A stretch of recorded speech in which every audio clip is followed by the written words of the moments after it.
So he says, I'm from Israel. I actually live about 30 miles from Jerusalem.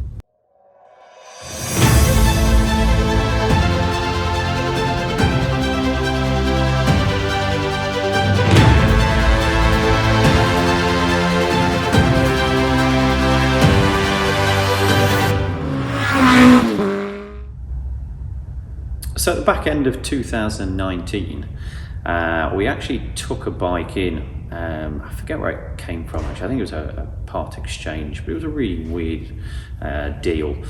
And it was a 1989 Kawasaki ZX10. It was the box frame bike, which if you've ever seen one, really nice looking thing, but real heavy, cumbersome bike. Never really became a collector's thing. People still rode them, and there's not many left now, and the ones that are left, not in very nice condition. But we took one in, and do you know what? It was really nice. It was 8 out of 10 for condition. It had a few little niggles here and there, but it was okay. Someone had looked after it, and we put it up for sale, and it sat there, and it sat there, and it sat there. And we had no interest in it at all, and we thought maybe it's just too expensive. I think we only had it up for maybe 4,000, 4,500, something like that. But we thought maybe it's just maybe we're asking too much for it. So we reduced it down, and we just altered the price. We re-photograph it and change a few bits here and there on the advert, just to make sure that we're doing the best that we can do. But again, nothing really. So again, we dropped the price. I think we went down to 3,999. Hold on a second. Hey guys, if you're enjoying this video, why not hit the subscribe button and then the bell icon to get notified of the latest videos and exclusive content from our channel. On the bike, and that was really, we didn't really want to be doing anything more than that for what the bike owed us and what we sort of knew it was going to be worth. So once we'd got it down to 3,999, we get a phone call, and the phone call is very hard for us to understand. A gentleman on the phone, his name was Uzi, and he had a very thick foreign accent, and we struggled really to have a conversation. He didn't speak English, and he was from Israel, and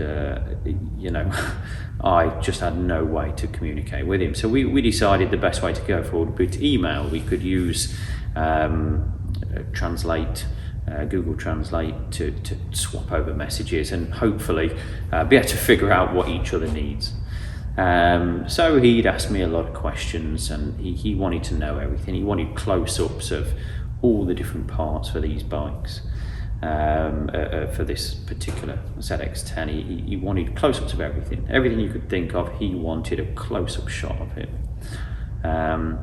Now we did all that. We sent it back to him for him to look at, and this went back and forward for weeks. Must have been best part of 6 weeks. We went back and forth, and he'd come back and ask us for something else, and we'd photograph it and we'd send it.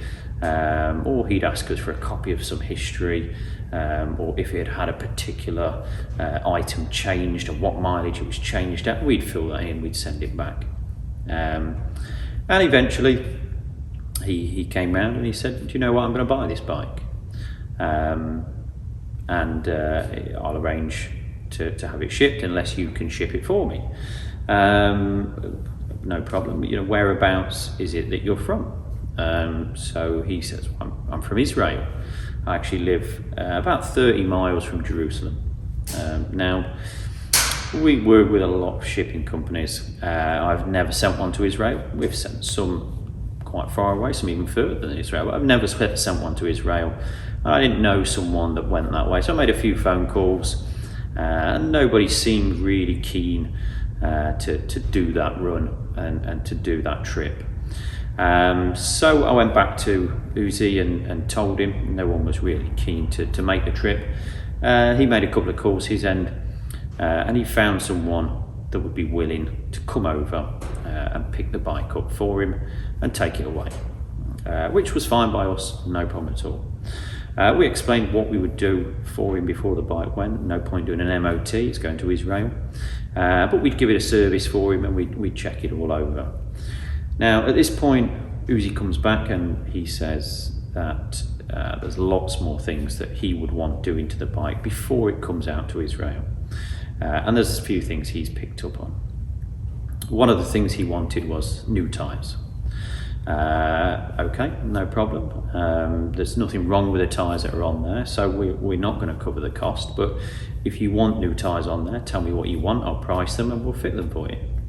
He wanted Pirelli Super Corsa tyres. Now, at the time for this particular tyre size, which I forget what it was, I think it might have been a 190 55 17 on the back, which is sort of same size as a Fireblade. Not overly common, but they do use them. And I think these tyres he wanted, they were the most expensive tyres, and a very, very good tyre. But that's what he wanted on there. So I priced them up, and I think fitted, they were around about £380, something like that, for the tyres themselves. We'd obviously fit them, no problem. Priced them up, absolutely fine. He was more than happy with that. Next thing he wanted was a new sprocket set, and he wanted a new drive chain for it as well. So again, we priced it up. He wanted to know what colour options were available, so we went through the colour options and we gave him all the information. This is what you could have, this is what you could have, or this is what you could have, and these are the prices. And he picked one that he wanted. I think he went for a gold chain in the end, and he wanted just a plain sprocket, which we managed to get him, just a plain one, but it was a nice finish to the bike. He then decided he wanted new brakes where it came out. They didn't want to mess around sorting brakes out, so he wanted new discs and he wanted new pads. He wanted a full set, so he didn't want to have to think about anything. When the bike got there, he didn't want to think about anything, so we priced that up as well for him. And whatever the cost was for that, it's probably £150 per disc, maybe £20 to £30 for the brakes that he'd chosen, the pads. So we priced all them up, priced up fitting, and we gave him the price for that as well. And then he wanted to look more at the cosmetic side, so that was sort of the mechanical side sorted. And obviously we were servicing it anyway, it would have all fresh fluids and whatever you in there. But the cosmetic side he wanted to look at was the paintwork. There was a couple of bits on the paintwork he wasn't overly happy with, but like I said, this bike was a 1989, it was very good condition, but it was 30 years old. There was the odd stone chip here and there. That wasn't good enough for him. So we did, we priced the work up for him to do that as well, and said, look, we will contribute towards this, but it's a 30-year-old bike. We're not trying to make it new, we're just selling used bikes. And he was fine with that. So he decided what he wanted, and he decided where he wanted us to take it as well. It wasn't a paint shop I'd ever heard of, and it wasn't local to us either, but we dropped it off and that was all fine. Next, he wanted a new top yoke for the handlebars, and he wanted new grips, because he didn't like the look of the old ones. He didn't like the look that they had wear on them. So he wanted new. So we priced all this stuff up for him, and it was something like £1,500 that he wanted to spend on this bike. So we quoted him, and the £4,000 for the bike, the £1,500, it was sort of £5,500. No problem. Get all the work done, I'll pay you. So we were a little bit reluctant to just go ahead and do the work. It's £1,500 that we really didn't have to spend. So I'd give him a nudge back and said, look, put the money in our account, I'll get the work done. And lo and behold, he puts the money in our account, or the whole thing, and we get all the work done, no problem.